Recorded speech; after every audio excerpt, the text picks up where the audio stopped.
Guys, magandang araw po sa ating lahat.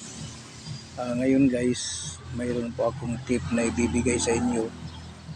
Baka makatulong guys. Isang generator set na binaklas ko kasi yung makina ay aking i-overhaul kasi nag-knocking daw.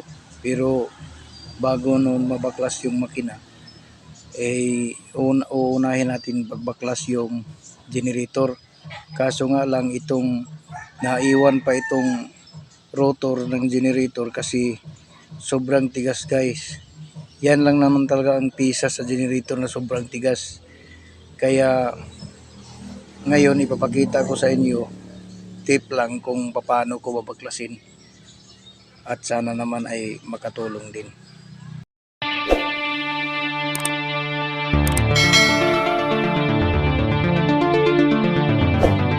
Guys, itong rotor na ito guys, since mula sa brand new siguro ito, hindi pa ito nabaklas, sobrang tigas talaga bunutin guys.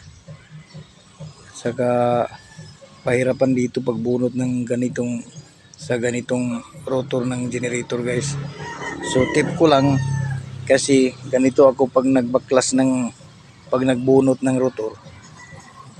Maghahanap ako kasi dito guys sa ibabaw mayroon ditong thread, naka-thread ito sa ibabaw guys, maliban doon sa thread sa ilalim na yung pinaka bolt niya ng lock. Ito guys, ito yung pinaka bolt niya na dito ipapasok sa ito thread, doon yung thread sa ilalim guys. Kasi naka-tapered ito guys sa ilalim. Naka-tapered yung sa makina, sa shafting ng makina. So, pero dito sa ibabaw guys, mayroon ding thread ito. Kaya, naghanap po ako ng bolt na magkasing laki sa thread niya. At ito guys, nakabili ako dito guys. Pare-pareha lang sila ng bolt dito guys. Ayan. Lagyan nyo siya ng langis guys.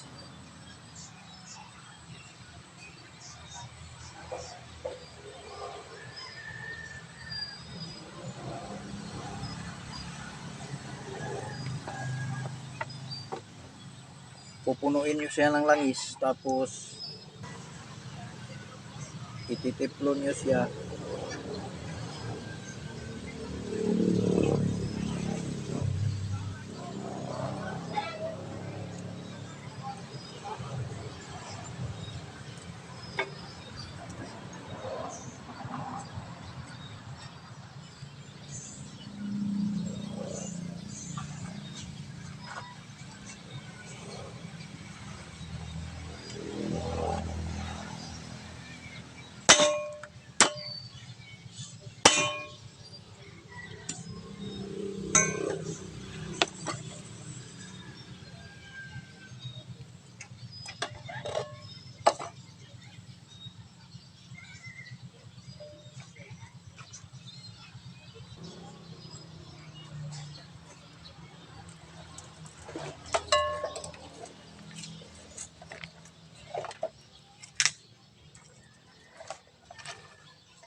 So ngayon guys, libre na akong baklasin yung makina.